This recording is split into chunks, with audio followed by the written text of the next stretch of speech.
Hello Lego friends, welcome back to the factory.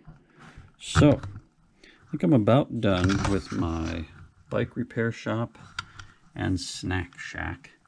Not really a coffee bar, not really a cafe, it's a little bit too small for that, so I think I'm calling it a snack shack. But what I decided to do, since it's built in this manner, you can't really see what that top floor is. I decided I want to make a sign for the top, right? So you'd think anything and everything that could be built with Lego would be documented on YouTube by now.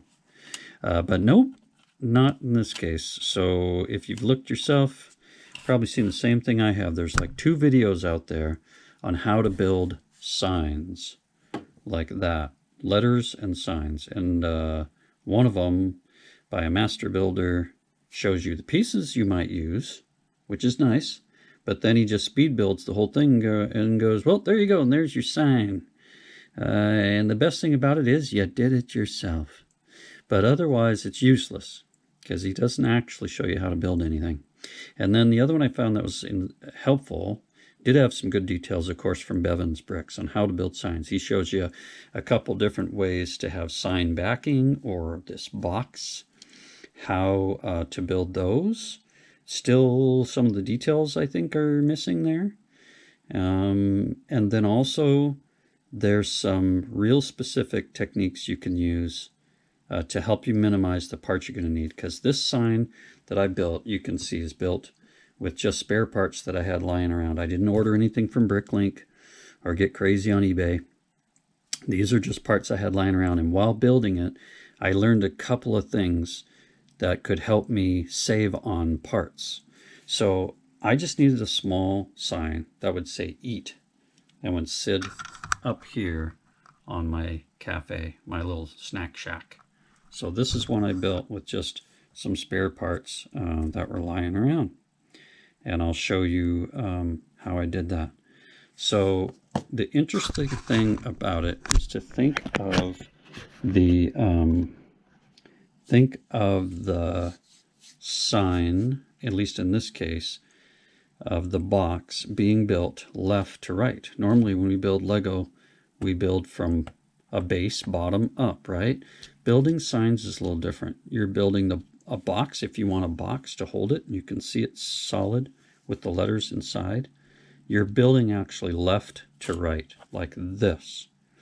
And this is the first thing you'll need, and there's a bunch of different ways you can do this. You could have a 2x4 block, which is what this one is in brown, or you can take two 2x2s, which I did, and put a brick on the back to keep them together. So that's how I'm doing this one, just for demonstration. So you've already got options. You could even just use a bunch of these piled together to make your box. And then when you make your box, unless you already know exactly how long it's going to be with your lettering, just make it to a certain distance and then stop and leave it open, right? And I'll show you how to build that box. So again, we're building left to right. So you can see how you can use a combination of a lot of different things, right? Here's some little 1x1 studs. We're going to need them on each side, right? And then to make a backing for the box, we're going to need a 1x2, or again, a couple of 1x1s. And now look, we're building that box. And now just keep going that way. So you just keep doing the same thing. Adding 1x1s or 1x2s, whatever you got, and you keep going that way. And you got options. Yeah, this was in one of my sets. Look at that thing. That would make a nice long side there and works just fine. And then you're going to end up with a solid back like that and a nice place to put your letters, right? That's how you build that. So start out with a 2x4 like that. And think of it as building left to right to make this box.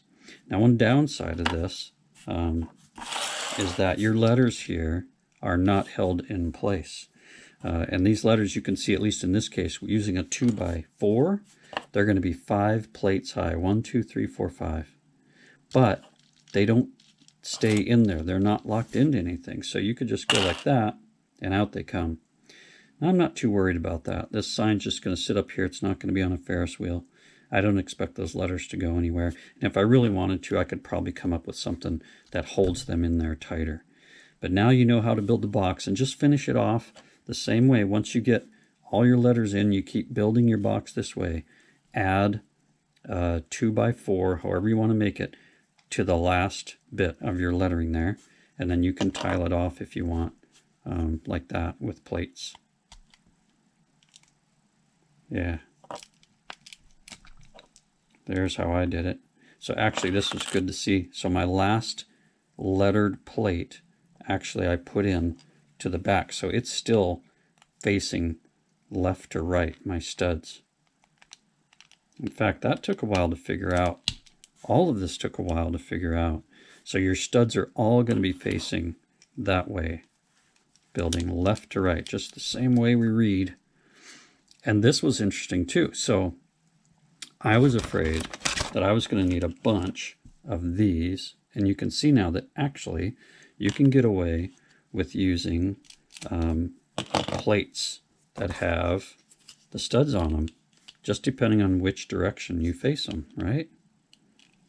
So let's build some letters now. Now you know how to build the box.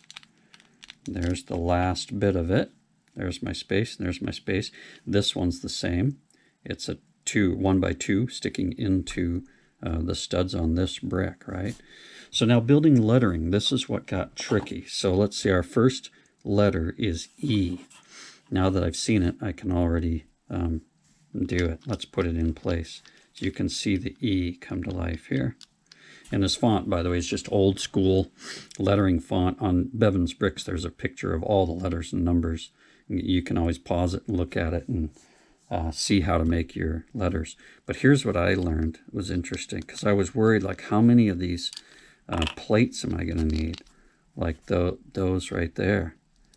And the great thing about that one, see, I can use, as long as I have some of these, I can use a 1x2 stud and stick the plate on there like that. And then what was worrying is that I thought, well, I'm going to need, for the letter E, 3 of these tiny white flat plates. But no, you don't.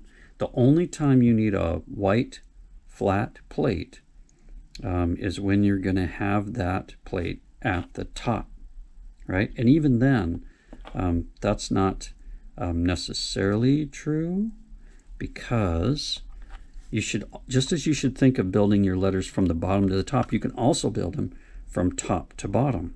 So here's a case where I need white up top, but this is the only 1x white flat plate that I have in this whole build. All the rest are these. They're studded.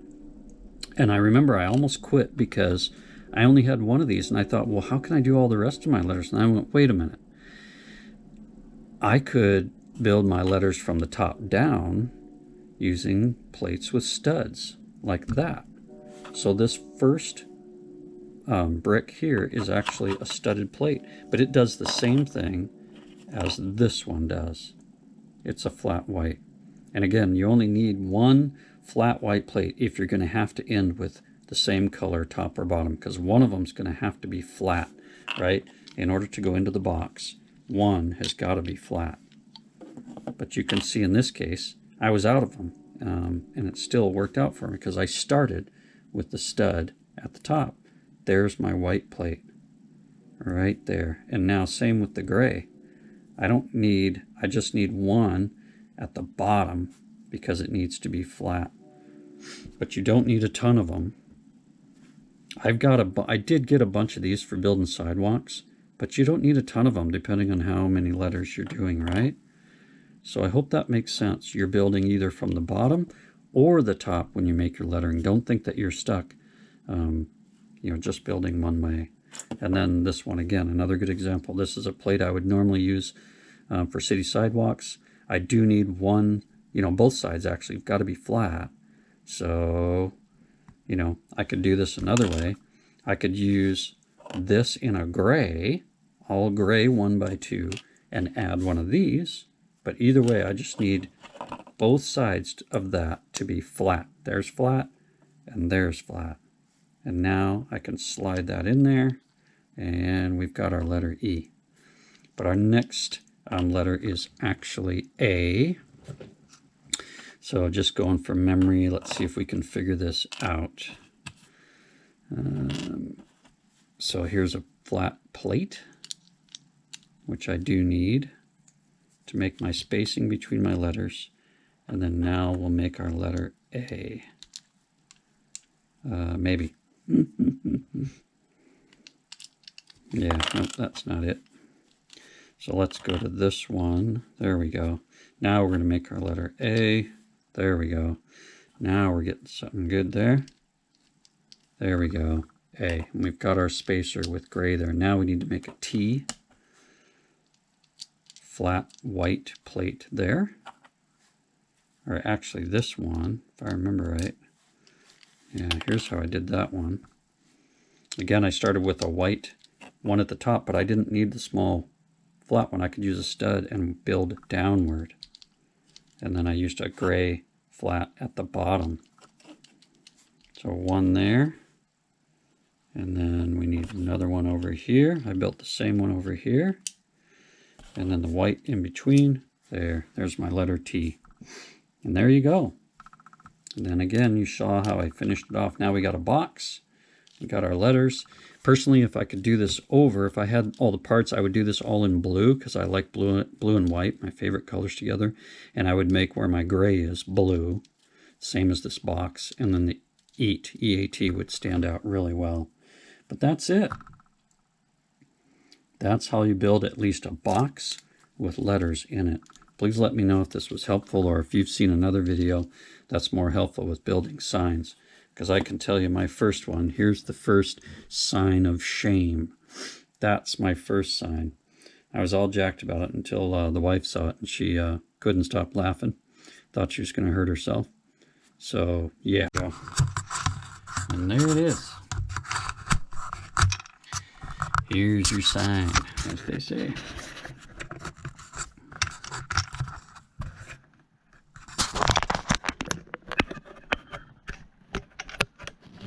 There we go. Eat. Okay. That's it. So, I hope that makes sense. Got any ideas, thoughts, suggestions? I'd like to hear them if you figured out a way to make cool lettering and signs easier. Let me know. But I like this. I don't like those colors. I'm probably going to end up changing those colors to more match the little snack shack. But there it is. Certainly better than the original sign of shame, which was way too big. All right, that's it. Hope that helps. More videos coming. Appreciate your support, and we'll catch you on the next one.